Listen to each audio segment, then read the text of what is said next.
ఇప్పుడు ఎవిస్ హాస్పిటల్ని సంప్రదించండి. స్కానింగ్ కూడా ఫ్రీగా చేస్తున్నారు. Avis hospitals.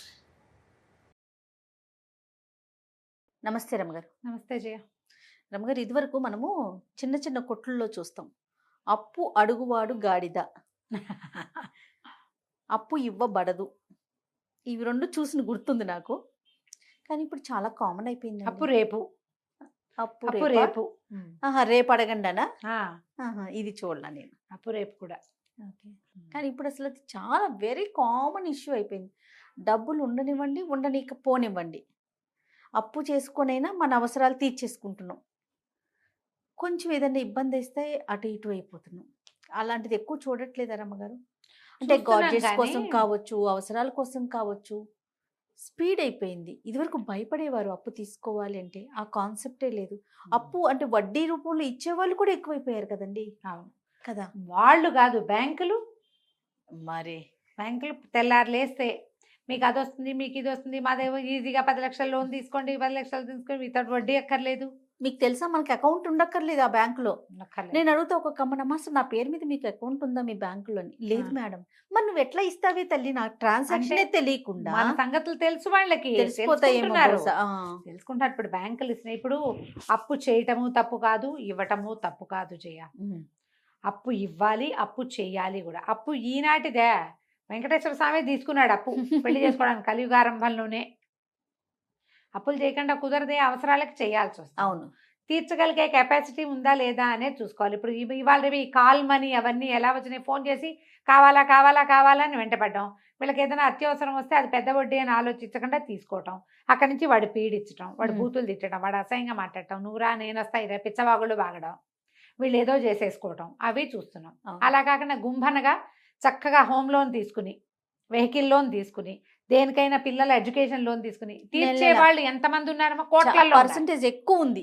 కోట్లలో ఎడ్యుకేషన్ లోన్ తీసుకొని పిల్లాడు ఉన్నాడే, అసలు లోన్ తీసుకోకుండా ఏ పని అవ్వట్లేదు రమ్మగారు. మరి లోన్ అంటే ఏమిటి? అప్పు. అంతేగా. అంతేనా? అప్పు అంటే అదేమిటో తప్పు. లోన్ అంటే అది క్లాస్. హ్యాండ్ లోన్స్ తీసుకోకుండా ఇల్లు కట్టలేము మనం. అవును. ఇల్లు కట్టలేము, అవును. స్థలాలు కొనుక్కోలేము, పిల్లలు పెళ్ళిళ్ళు చేయలేము. అవును. ఎంతో కొంత మన కజిన్స్లోనే ఎవరెవరిదో 50 ఇవ్వు, 1 లక్ష ఇవ్వు, 2 లక్షలు ఇవ్వు, ఇది అయ్యాక ఇస్తాం, అదేదో అది వచ్చాక ఇస్తాం, చేస్తాం. తప్పు ఎందుకు అవుతుంది? ఇది అవును. తప్పు కాదు. కాకపోతే మనకి రాబడి ఉందా లేదా, దానికి తగ్గట్టు రాబడి ఉండటం, మనం కట్టగలగటం. అవసరాల కోసం అప్పులు చేయొచ్చు, ఆడంబరాల కోసం అప్పు చేస్తే కష్టం. నువ్వు దేనికోసం అప్పు చేస్తున్నావు, దేనికోసం అప్పిస్తున్నావు, ఇచ్చేది పక్క పెట్టు. ఇచ్చేవాడు వాడి ఇష్టం.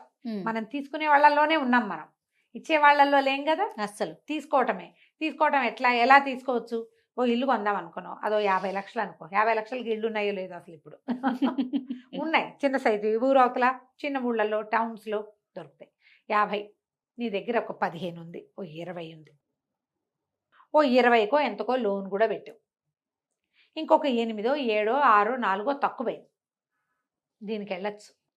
వాడి లోన్తో పాటుగా అప్పుకు కూడా వెళ్ళొచ్చు. చిన్న అమౌంట్.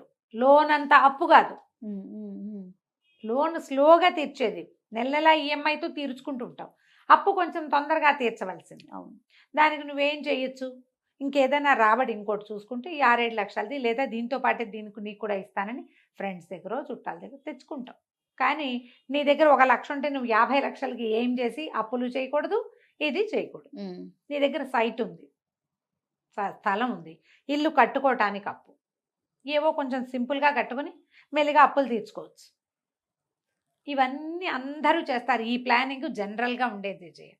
ఇప్పుడు మన పరిస్థితి ఏంటంటే, క్రెడిట్ కార్డులు, సామాన్లు కొనేసుకోవడం, గ్యాడ్జెట్స్ కోసం. ఆవిడెవరో పిల్లని అమ్మేశారట ఐఫోన్ కోసం. ఆ మధ్య న్యూస్లో చూసాం, కూతురు అమ్మేసింది అమ్మాయి ఐఫోన్ కోసం. ఏమిటి ఐఫోన్లు అయితే చచ్చిపోతారా? నాకు అర్థమే కాదు. ఏమో మరి ఫోన్లు కూడా ఏంటో, ఇంకా ఐఫోన్, ఇంకా ఆ తర్వాత అది ఎందుకు పనికిరాదు ఆ పాత ఫోన్లు అస్సలు. పైగా మనకి అడ్వర్టైజ్మెంట్లు కూడా ఇప్పుడు ఆఫర్లు విపరీతారు. అందులో లో కాస్ట్ ఈఎంఐలు, ఇంట్రెస్ట్ తక్కువని ఇంకా కొనిపించడానికే వాళ్ళు చూస్తారు. ఎప్పుడూ కూడా మన శక్తిని మించి వద్దు. ఐడియా ఖర్చు పెట్టకూడదు, ఐడియాలజీ కూడా మన శక్తి. ఇప్పుడు నాది మామూలు ఉద్యోగం, నాకు 30,000 వస్తుంది, నాకు 1,00,000 రూపాయల ఫోన్ అవసరమా? అదే ఆలోచించుకోవాలి. నా జీతానికి 3 ఇంతలు ఉండేదే అవసరమా? మనం ఎంతమందిని చూస్తున్నాం జయ, చాలా మందిని చూస్తున్నాం రమ్మగారు. కొనేసుకుంటున్నారు పిల్లలు. వెరీ ఆ కామన్. ఫోన్లో ఎలా ఉన్నాయంటే ప్రజల్లో అదొక గొప్ప కింద ఉంది. నువ్వు ఎంత సెటిల్ అయ్యావు, నువ్వు ఎంత ఫ్లరిష్ అయ్యావు, నువ్వు ఎంత సంపాదిస్తున్నావు కాదు, నువ్వు ఎలాంటి బ్రాండ్ వేసుకున్నావు, నువ్వు ఎలాంటి ఫోన్ పట్టుకున్నావు, అదేగా ఉంది. ఏమిటి ఎందుకని? అవును. ఇప్పుడు సమాజం ఈ రకంగా ఆలోచనలో ఉన్నప్పుడు ముందు యూత్ ఉన్నారు ఇట్లా. యూత్ వల్ల ఇలాంటి ఐడియాలు వెంటనే వీడు క్రెడిట్ కార్డు లేదా ఫ్రెండ్ క్రెడిట్ కార్డు మీదైనా తీసుకుంటాడు. తనకు ఉండక్కర్లేదు. ఫ్రెండ్స్ క్రెడిట్ కార్డుల మీద కూడా తీసుకోవచ్చు. క్రెడిట్ కార్డులు జాగ్రత్తగా పెట్టుకోవాలి. ఎంత కేర్ఫుల్గా ఉండాల్సింది, ఒక పదునైన కత్తి. అవును. దాన్ని జాగ్రత్తగా ఉల్లిపాయ కోసుకోవాలి, టమాటా కోసుకోవాలి, అరటిపండు కూడా కావాలంటే కట్ చేసుకోవచ్చు. పేక్ కోసుకుంటావంటే ఎట్లా కుదురుతుంది? పీకలు కోసుకోకూడదు కదా. పేక్ కాదు, పోనీ ముక్కు చెవులు అవి దరుక్కుంటావా, వేలు కోసలు అవి కూడా దరుక్కోంగా. పేకేగా, పేక్ అంటే మరీ పెద్దది అనుకో. పోనీ వేలు కట్ చేసుకుంటావా, మంచి పదునైన చాకు దీంతో వేలు కోసుకుందాం అనుకుంటావు నువ్వు. అవును అవును. అలా చేసుకుంటున్నాం ఇప్పుడు. సరిగ్గా ఆలోచించి చేయండి. అప్పు తీసుకోవటం తప్పేం కాదు. ఇప్పుడు సమాజపు పోకడ కూడా అదే. అదే ఇప్పుడు హౌసింగ్ లోన్లు నువ్వు పుట్టక ముందు నుంచి స్టార్ట్ అయినాయి కదా. అంతేగా రమ్మగారు. అవునా కాదా? హౌసింగ్ లోన్ బ్యాంకులు ఇవ్వటం, ఉద్యోగస్తులకి లోన్లు ఇవ్వటం. భార్యాభర్త ఇద్దరు ఉద్యోగాలు అయితే చెరుకో ఇల్లు కొనుక్కోవచ్చు. మళ్ళీ ఒకటి కొనుక్కున్నాక టాపప్ లోన్ వస్తుంది. మేము ఇన్నోవా కొన్నామా, టాపప్ లోన్. ఇంకో కారు కొనుక్కోండి. ఎందుకు దాన్ని నడపలేక చేస్తున్నాం అనుకుంటాం మేము. వారానికి ఒకసారి కూడా దాని అవకాశం రావట్లేదు. ఎందుకు వచ్చింది? అదే కదా. ఎంతసేపు నాకు వద్దమ్మా అని చెప్తా. నేను ప్రతిసారి చెప్తా, అమ్మా నా పేరు తీసేవా ప్లీజ్, మళ్ళీ ఫోన్ చేద్దామా, బతులాడుకుంటాను నేను. అదే పరిస్థితి అయిపోతుంది. మళ్ళీ చేద్దామా, మీకు అది కావాలా, లోన్ కావాలా మేడం, మీకు క్రెడిట్ కార్డు వచ్చింది, క్రెడిట్ కార్డు నాకు వద్దమ్మా క్రెడిట్ కార్డు అంటే. వాడెవడో వస్తానని కుర్రాడు, వాడెవడో అనుకోవచ్చు పాప, చిన్నపిల్లాడు కాబట్టి వాడెవడో. ఆ అబ్బాయి వచ్చి కూర్చుని క్రెడిట్ కార్డు వాడుకుంటే నాకేమొస్తుందో బెనిఫిట్స్ మొత్తం మీకు ఎక్స్ప్లెయిన్ చేశారా? బుర్రకి ఎక్కిచ్చాడు. మరి తీసుకున్నారా లేదా? నా దగ్గర ఒక క్రెడిట్ కార్డు ఉంది. ఓకే. నేను దాన్ని చాలా జాగ్రత్తగా మాంత్రికుడి ప్రాణం చిలకలో ఉన్నట్టు దాచిపెట్టుకున్నాను. ఓకే. దానికి 50-60 వేలు ఏదో లిమిట్ ఇచ్చాడు. నేను 3-5 వేలు కొనుక్కుంటా. అంతకంటే చచ్చినా కొన్న దాంతో నేను నా భయంగా ఉంటుంది. అవునండి, హ్యాండిల్ చేయలేమనిపిస్తుంది జయ. అవునవును. డబ్బులుంటే కొనుక్కోవచ్చు, లేకపోతే ఎందుకు ఈ గోల. నిజం. అవునా కదా? నిజంగా. ఇక నా దగ్గర నాకుంది క్రెడిట్ కార్డు, ఇంకోటి అక్కర్లేదు అంటే ఊరుకోడు. వాళ్ళదే ఉంటే ఇలాగ మాది కూడా ఉండాలి కదా. అవును, ఉండాలి, ఇది ఉండాలి, అది ఉండాలి, అది ఉండాలి. ఇప్పుడు నన్ను బతిలాడుతున్నారు ఎందుకంటే నేను కట్టేయగలనని. అలాగే అందరినీ బతిలాడతారు. ఆవిడకి అవసరమో వాడు తీసేసి. వాళ్ళ టార్గెట్స్ వాళ్ళ తప్పు పట్టడానికి లేదు. వాళ్ళకి ఇన్ని టార్గెట్స్ అని ఉంటాయి కదా. ప్రతి రోజు మీకు 10 lakhs లోన్ వస్తుంది, మీకు 5 lakhs లోన్ వస్తుంది, మెసేజ్లు.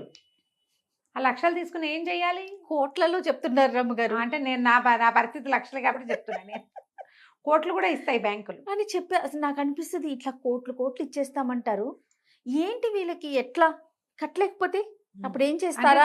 నేను కట్టగలిగే వాళ్ళకే ఇస్తారు, తర్వాత వసూలు చేసుకుంటారేమో. మరి వాళ్ళు ఏ రకంగా వసూలు చేసుకుంటారు? పేపర్లు లేకుండా కూడా ఇచ్చేస్తామంటారు. ఏమి డాక్యుమెంటేషన్ అక్కర్లేదు, డబ్బుకి విలువ లేకపోయింది. చూసావా? అవునవును, డాక్యుమెంటేషన్ అక్కర్లా, నీ మొహం చూస్తే చాలు మాకు. అట్లానే ఉన్నారు. ఎంత చూపించు, కోట్లు లోన్లు ఇచ్చేస్తామంటారు, ఇంట్రెస్ట్ రేట్ తక్కువ అని చెప్తున్నారు. టెంప్ట్ అయిపోతారు కదండి. నార్మల్ కదా అది.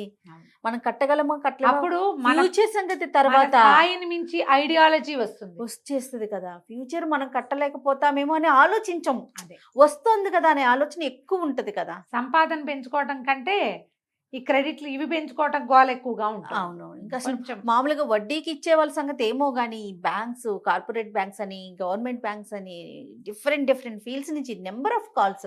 ఏవైనా జయ, బ్యాంకుల్లో కూడా ఇప్పుడు మన అవసరాలకి బంగారం పెట్టచ్చు, ఆస్తులు పెట్టచ్చు, ఇళ్ళు వాకిళ్ళు స్థలాలు పొలాలు ఏవైనా పెట్టేసేయచ్చు. తీసుకోపోతే అక్కడే పడి ఉంటూ ఉంటాయి. కొంతమంది ఇవి ఎలా ప్లాన్డ్గా తీర్చుకోవాలి. గోల్డ్ పెట్టాం అవసరానికి, బంగారాలు అందుకేనమ్మా మరి ఖచ్చితంగా పెట్టాము. గోల్డ్ పెడితే ప్రతి నెల దాని ఇంట్రెస్ట్ కట్టుకుంటూ జాగ్రత్తగా సంవత్సరం 2 ఏళ్ళు తిరిగేసరికి అసలు కట్టి మన బంగారం తెచ్చుకుంటే అప్పు తీరిపోతుంది, బంగారానికి బంగారం ఉంటుంది, మళ్ళీ ఇంకోసారి ఆదుకుంటుంది. స్థలాలైనా పొలాలైనా ఏదైనా ప్లాన్డ్గా చేయవలసిందే. ప్లాన్డ్గా చేయాలి కదా. ఎప్పుడు కూడా అప్పు తీసుకోవడం తప్పేం కాదు.